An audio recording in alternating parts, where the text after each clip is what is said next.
প্রিয় দর্শক, বাংলাদেশ ওয়েদার আপডেটসে সকলকে স্বাগত জানাই। আজ 6 জুলাই 2024।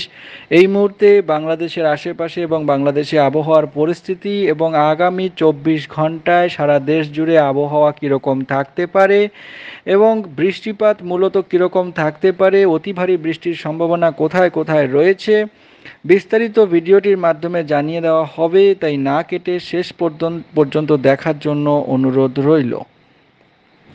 দর্শক, গত 24 ঘন্টায় অর্থাৎ গতকাল 5ই জুলাই বৃষ্টিপাত মোটামুটি যা হয়েছে, বরিশাল বিভাগে সর্বোচ্চ খেপুপাড়া জেলায় 279 মিলিমিটার পর্যন্ত মারাত্মক বৃষ্টিপাত হয়েছে বরিশাল বিভাগের এই জেলায় খেপুপাড়া অঞ্চলে, এবং ভোলা এবং পটুয়াখালীতে মাঝারি ধরনের ভারী বৃষ্টিপাত হয়েছে। এছাড়া চট্টগ্রাম বিভাগের কক্সবাজারে 121 মিলিমিটার পর্যন্ত বৃষ্টিপাত হয়েছে এবং চাঁদপুরে 52 মিলিমিটার পর্যন্ত বৃষ্টিপাত, কুতুবদিয়াতে 73 মিলিমিটার পর্যন্ত বৃষ্টিপাত চট্টগ্রামে হয়েছে। খুলনা বিভাগে বৃষ্টিপাত আমাদের পূর্বাভাস অনুযায়ী খুলনা বিভাগে বৃষ্টিপাত একটু কম হয়েছে, এবং এদিকে আমরা যদি বরিশাল বিভাগের খেপুপাড়াতে প্রচুর বৃষ্টিপাত হয়েছে দেখা গেছে, এবং ঢাকা বিভাগে খুব বেশি বৃষ্টিপাত হয়নি। রাজশাহী বিভাগেও কম বৃষ্টিপাত হয়েছে। রংপুর বিভাগে 70 মিলিমিটার তেঁতুলিয়াতে হয়েছে বৃষ্টিপাত, এবং অন্যান্য বিভাগগুলিতে অন্যান্য যে জেলাগুলো রয়েছে সেখানে মাঝারি ধরনের বৃষ্টিপাত হয়েছে। ময়মনসিংহ বিভাগে কম বৃষ্টিপাত হয়েছে, ময়মনসিংহতে 32 মিলিমিটার মাঝারি বৃষ্টিপাত হয়েছে। তো এই মুহূর্তে আবহাওয়ার যে পরিস্থিতি, আবহাওয়া দপ্তর থেকে জানা যাচ্ছে যে মৌসুমি বায়ু কিন্তু বাংলাদেশের ওপর প্রবলভাবে সক্রিয় রয়েছে, এবং মৌসুমি বায়ুর এই সক্রিয়তার কারণে বৃষ্টিপাতের যে পরিস্থিতি সেটি কিন্তু আজ সারাদিনে বজায় থাকবে। আজ 6 জুলাইতেও এটি বজায় থাকবে। মৌসুমি বায়ুর অক্ষ এই মুহূর্তে পাঞ্জাব, হরিয়ানা, উত্তরপ্রদেশ, বিহার, পশ্চিমবঙ্গ ও বাংলাদেশের মধ্যাঞ্চল হয়ে আসাম পর্যন্ত বিস্তৃত রয়েছে। এই মৌসুমি বায়ু উত্তর বঙ্গোপসাগর পর্যন্ত এর একটি বর্ধিতাংশ বিস্তৃত রয়েছে। মৌসুমি বায়ুর সক্রিয়তার কারণে রংপুর, রাজশাহী, ঢাকা, ময়মনসিংহ, খুলনা, বরিশাল ও সিলেট সমস্ত বিভাগের অধিকাংশ জায়গাতেই অস্থায়ীভাবে দমকা হাওয়াসহ হালকা থেকে মাঝারি ধরনের ভারী বৃষ্টি সব জায়গাতেই ভারী বৃষ্টির কথা বলেছে আবহাওয়া দপ্তর, এবং বজ্রসহ বৃষ্টি কোনো কোনো জায়গায় হওয়ার সম্ভাবনা রয়েছে। উল্লেখযোগ্যভাবে বলা হয়েছে রংপুর, ময়মনসিংহ, চট্টগ্রাম ও সিলেট বিভাগের কোথাও কোথাও মাঝারি ধরনের ভারী থেকে অতি ভারী বর্ষণ হওয়ার সম্ভাবনা রয়েছে আজ সারাদিনের মধ্যে। আজ 6 জুলাই 2024 রংপুর, ময়মনসিংহ, চট্টগ্রাম, সিলেট এই কয়েকটি বিভাগে মাঝারি ধরনের ভারী থেকে অতি ভারী বর্ষণ হওয়ার সম্ভাবনা রয়েছে। আগামীকাল 7 জুলাই আবহাওয়া দপ্তর জানাচ্ছে রংপুর ও সিলেট বিভাগের কোথাও কোথাও ভারী বর্ষণের সম্ভাবনা থাকছে, এবং অন্যান্য বিভাগে অধিকাংশ জায়গাতেই অস্থায়ীভাবে দমকা হাওয়া সহ হালকা থেকে মাঝারি ধরনের ভারী বৃষ্টি, বজ্রসহ বৃষ্টিপাত হওয়ার সম্ভাবনা রয়েছে। এছাড়া আমরা যদি দেখি যে পরবর্তীতে 8ই জুলাই কিন্তু 8ই জুলাইতেও ভারী বর্ষণের কথা বলা হয়েছে। রংপুর এবং সিলেট বিভাগে মূলত, অন্যান্য বিভাগে হালকা মাঝারি বৃষ্টিপাত, দমকা হাওয়া সহ বজ্রসহ হতে পারে। বৃষ্টিপাতের যে প্রবণতা সেটা কিন্তু কিছুটা কম থাকবে হয়তো জুলাইয়ের 8 তারিখে, এই মাসের 8 তারিখ এবং 9 তারিখে কিছুটা কমতে পারে, তবে 10 তারিখ থেকেই আবার বৃষ্টিপাতের প্রবণতা কিন্তু বৃদ্ধি পাবে। মাঝে 2-1 দিন একটু বৃষ্টিপাত কম থাকলেও, অর্থাৎ রবিবার এবং সোমবার নাগাদ বৃষ্টিপাত একটু কম থাকলেও বৃষ্টি এবং বজ্রসহ বৃষ্টিপাতের প্রবণতা আগামী 5 দিনের মধ্যে আবারও বৃদ্ধি পাওয়ার সম্ভাবনা রয়েছে। অর্থাৎ আজ 6 জুলাই 11 তারিখ থেকে আবার বৃষ্টিপাতের যে প্রবণতা সেটি কিন্তু বৃদ্ধি পাবে বলেই আবহাওয়া দপ্তর জানাচ্ছে। এই মুহূর্তে স্যাটেলাইট ছবি থেকে যা দেখা যাচ্ছে, স্যাটেলাইট ছবিতে কিন্তু বজ্রসহ যে ভারী বৃষ্টির যে প্রবণতা, যে গভীর সঞ্চারণশীল মেঘমালা থেকে হয়, সেই মেঘমালা কিন্তু বিভিন্ন বিভাগে এই মুহূর্তে দেখা যাচ্ছে। যে ঘন যে মেঘ, সেই মেঘ কিন্তু উপগ্রহ চিত্র থেকে দেখা যাচ্ছে যে রংপুর বিভাগ, রাজশাহী বিভাগের বিভিন্ন জায়গাতে কিন্তু এই মেঘ এই মুহূর্তে জমা হয়েছে। অর্থাৎ এই কারণে কিন্তু বৃষ্টিপাতের যে প্রবণতা সেটি কিন্তু এই বিভাগগুলিতে বজায় থাকবে আজ সারাদিনে, আগামী 24 ঘন্টায়। প্রিয় দর্শক, এই মুহূর্তে স্যাটেলাইট ছবি থেকে আমরা দেখতে পাচ্ছি যে রংপুর বিভাগের রংপুরে এবং রংপুরের আশেপাশের যে অঞ্চলগুলো রয়েছে, দিনাজপুর, ঠাকুরগাঁও, পঞ্চগড়, এইদিকে উত্তরবঙ্গের কোচবিহার, এর ওপরে কিন্তু ঘন মেঘের সঞ্চার হয়েছে। এদিকে রংপুরের লালমনিরহাট, জলঢাকা, দেবীগঞ্জ, সৈয়দপুর, কাহারলে, দিনাজপুর, বিরামপুর, পীরগঞ্জ, এই সব জায়গায় কিন্তু ঘন মেঘের যে আনাগোনা সেটি কিন্তু দেখা যাচ্ছে এবং এই কারণে কিন্তু ভারী বৃষ্টিপাতের সম্ভাবনা এই বিভাগে আজ 24 ঘন্টার মধ্যে থাকছে। এছাড়াও রাজশাহী বিভাগের কিছু কিছু অংশেও ঘন মেঘের সঞ্চার হয়েছে। কালাই, এদিকে রাজশাহী এবং আরও কিছু মহাদেবপুর, বগুড়া, সিংড়া, এইসব জায়গার আশেপাশে কিন্তু ঘন মেঘের সঞ্চার হয়েছে। পশ্চিমবঙ্গের মালদা, বালুরঘাট, দিনাজপুর, এইসব জায়গায়, নলহাটি অর্থাৎ মুর্শিদাবাদের আশেপাশে যে ঘন মেঘের সঞ্চার হয়েছে, এই কারণে কিন্তু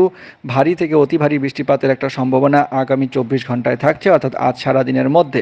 এছাড়া উপকূলবর্তী যে বিভাগগুলো রয়েছে তার মধ্যে দেখা যাচ্ছে খুলনা বিভাগের উপকূলীয় অঞ্চলে এবং বরিশাল বিভাগের উপকূলীয় অঞ্চলে এই মুহূর্তে স্যাটেলাইট ছবি থেকে মেঘ দেখা যাচ্ছে এবং এই কারণে বৃষ্টিপাতের হালকা মাঝারি বৃষ্টিপাতের সম্ভাবনা থাকছে। সিলেট বিভাগেও একই রকম পরিস্থিতি এই মুহূর্তে দেখা যাচ্ছে। আমরা যদি মোট বৃষ্টিপাতের যে ম্যাপ রয়েছে সেই ম্যাপের দিকে তাকাই, তাহলে আগামী কয়েকদিনের মধ্যে অর্থাৎ আগামী 24 ঘন্টায় মূলত কীরকম বৃষ্টিপাত হতে পারে তার একটি ধারণা এই ম্যাপ থেকে পাওয়া যেতে পারে। সিলেট বিভাগ থেকে যদি শুরু করা যায়, সিলেট বিভাগের যে পাহাড়ি যে অঞ্চলগুলো রয়েছে তার মধ্যে বৃষ্টিপাতের পরিমাণ মাঝারি ধরনের বৃষ্টিপাত হওয়ার সম্ভাবনা থাকছে। জয়ন্তিয়াপুর, ছটকবাজার, এইসব জায়গার আশেপাশে 50 মিলিমিটারের মতো বৃষ্টিপাত আগামী 24 ঘন্টায় হওয়ার সম্ভাবনা থাকছে। এইদিকে বিশ্বম্ভরপুরের আশেপাশে 50 মিলিমিটারের কাছাকাছি বৃষ্টিপাত হতে পারে। ময়মনসিংহ বিভাগের কিছু জায়গায় দেখা যাচ্ছে 50 মিলিমিটার পর্যন্ত বৃষ্টিপাত আগামী 24 ঘন্টায় হওয়ার সম্ভাবনা থাকছে। এদিকে নলিতবাড়ি, ফুলপুর, নেত্রকোনা, এর আশেপাশে যে জায়গাগুলো রয়েছে এই সব জায়গায় কিন্তু 40 থেকে 50 মিলিমিটার পর্যন্ত বৃষ্টিপাত আগামী 24 ঘন্টায় হতে পারে। রংপুর বিভাগের চর রাজীবপুর, এদিকে ঘোড়াঘাট, রংপুর, জলঢাকা, পঞ্চগড়ে একটু বৃষ্টিপাতের পরিমাণ বেশি থাকবে বলে মনে হচ্ছে। পঞ্চগড়ে প্রায় 60 মিলিমিটারের মতো বৃষ্টিপাত, মাঝারি ধরনের ভারী বৃষ্টিপাত। দিনাজপুর, এদিকে পীরগঞ্জ, ঘোড়াঘাট, এইসব জায়গায় কিন্তু যথেষ্ট বেশি বৃষ্টিপাত হবে। ঘোড়াঘাটের আশেপাশে যদি দেখা যায় পীরগঞ্জ পৌরসভা, পীরগঞ্জ এবং এদিকে শিবগঞ্জ, চিলমারি, এইসব জায়গায় মোটামুটি দেখা যাচ্ছে 40 থেকে 50 মিলিমিটার বা তারও বৃষ্টিপাত আগামী 24 ঘন্টা অর্থাৎ আজ সারাদিনের মধ্যে হওয়ার সম্ভাবনা থাকছে। লালমনিরহাটেও যথেষ্ট বৃষ্টিপাত হবে বলে মনে হচ্ছে। অন্যান্য বিভাগগুলোর মধ্যে যদি দেখা যায় উল্লেখযোগ্যভাবে এদিকে চট্টগ্রাম বিভাগে বৃষ্টিপাতের পরিমাণ কম থাকবে আগামী 24 ঘন্টায়। টেকনাফের আশেপাশে মাঝারি বৃষ্টিপাত হবে। ঢাকা বিভাগ এবং রাজশাহী বিভাগের ওপরে কিছুটা বৃষ্টিপাত বেশি থাকতে পারে, তবে খুব ভারী বৃষ্টিপাতের সম্ভাবনা এই মুহূর্তে মোট বৃষ্টিপাতের ম্যাপ থেকে দেখা যাচ্ছে না। আমরা বৃষ্টি এবং বজ্রঝড়ের যে ম্যাপ রয়েছে সেটার দিকে যদি তাকাই, তাহলে দেখা যাচ্ছে এই মুহূর্তে রংপুর বিভাগে কিন্তু যথেষ্ট বৃষ্টিপাতের সম্ভাবনা রয়েছে কয়েক ঘন্টার মধ্যে। ভোর থেকে সকালের মধ্যে রংপুর বিভাগের প্রায় সব জেলাতেই হালকা মাঝারি বৃষ্টিপাত বজ্রসহ হওয়ার সম্ভাবনা থাকছে। ঘোড়াঘাটে একটু বেশি বৃষ্টিপাত হবে বলে মনে হচ্ছে। এছাড়া সিলেট বিভাগ এবং এদিকে ময়মনসিংহ ও রাজশাহী বিভাগের, ঢাকা বিভাগের কিছু অংশে হালকা মাঝারি বৃষ্টিপাতের সম্ভাবনা সকালবেলা দেখা যাচ্ছে এবং চট্টগ্রাম বিভাগেও বৃষ্টিপাত হতে পারে আগামী কয়েক ঘন্টার মধ্যে সামান্য বৃষ্টিপাতের সম্ভাবনা থাকছে। পরবর্তী সময়ে যদি দেখা যায় সকালের দিকটায় রংপুর বিভাগে কিন্তু বৃষ্টিপাতের পরিমাণ যথেষ্ট বৃদ্ধি পাবে। রংপুর বিভাগে সকাল 9টা থেকে 12টার মধ্যে বিভিন্ন জায়গায় রংপুর বিভাগের প্রায় সমস্ত জেলাতেই লালমনিরহাট থেকে শুরু করে এইদিকে জলঢাকা, ঠাকুরগাঁও, দিনাজপুর এবং রংপুর, সৈয়দপুর, কাহারলে, এইসব জায়গায় কিন্তু মাঝারি ধরনের ভারী বৃষ্টিপাতের সম্ভাবনা থাকছে। তার পরবর্তী সময়ে যদি দেখি সারাদিনের মধ্যে পরবর্তী সময় দুপুরের দিকে যদি দেখা যায়, দুপুর থেকে বিকেলের মধ্যে রাজশাহী বিভাগ, ঢাকা বিভাগ, এদিকে চট্টগ্রাম বিভাগের কিছু জায়গায়, চট্টগ্রাম বিভাগের মোটামুটি যা দেখা যাচ্ছে মহেশখালীর আশেপাশে বৃষ্টিপাতের পরিমাণ যথেষ্ট বৃদ্ধি পাবে। চাকারিয়া এবং এইদিকে থানচিতে কিন্তু ভারী বৃষ্টিপাতের সম্ভাবনা থাকছে। বজ্রসহ ভারী বৃষ্টিপাত হওয়ার সম্ভাবনা থাকছে চট্টগ্রাম বিভাগের এই জেলায়।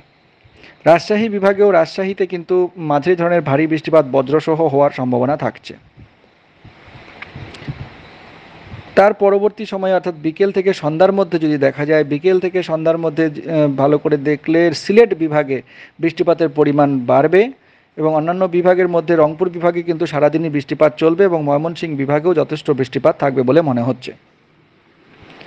তো দর্শক, এই ছিল আবহাওয়ার মোটামুটি পূর্বাভাস। রাতের দিকটা যদি দেখা যায়, রাতের দিকেও বৃষ্টিপাত রংপুর বিভাগ, ময়মনসিংহ বিভাগ এবং সিলেট বিভাগ ও রাজশাহী বিভাগের কিছু অংশে যথেষ্ট বৃষ্টিপাত থাকবে বলে মনে হচ্ছে আজ সারাদিনের মধ্যে। এবং তার পরবর্তী সময়গুলোতে যদি দেখা যায়, তাহলে 7 তারিখে বৃষ্টিপাতের যে প্রবণতা সেটি কিন্তু বজায় থাকবে সমস্ত বিভাগেই। ময়মনসিংহ বিভাগে ভারী বৃষ্টিপাতের সম্ভাবনা 8 তারিখে থাকছে এবং তার পরবর্তী 9 তারিখ, 8 তারিখ এবং 9 তারিখে বৃষ্টিপাতের যে প্রবণতা, রংপুর বিভাগে একটু বৃষ্টিপাত হবে, তবে অন্যান্য বিভাগে 9 তারিখে বৃষ্টিপাতটা একটু কম থাকবে। অর্থাৎ রবি, সোম এবং মঙ্গল এই 3 দিন বৃষ্টিপাতের প্রবণতা কম থাকলেও তারপরে কিন্তু বৃষ্টিপাতের যে প্রবণতা সেটি কিন্তু আবারও বৃদ্ধি পাবে। 11 তারিখ থেকে আবারও ভারী বৃষ্টিপাত শুরু হতে পারে বিভিন্ন বিভাগে এবং 11 তারিখ থেকে যে বৃষ্টিপাতের প্রবণতা সেটা কিন্তু প্রায় এক সপ্তাহ, অর্থাৎ 14 তারিখ, 15 তারিখ, 16 তারিখ পর্যন্ত ভারী বৃষ্টিপাতের সম্ভাবনা বিভিন্ন বিভাগে থাকবে বলে মনে হচ্ছে। তো দর্শক, এই ছিল আবহাওয়ার দীর্ঘমেয়াদী এবং 24 ঘন্টার পূর্বাভাস। এই ধরনের আপডেট পাওয়ার জন্য চ্যানেলটিকে অবশ্যই সাবস্ক্রাইব করে রেখে দিন। অনেক ধন্যবাদ।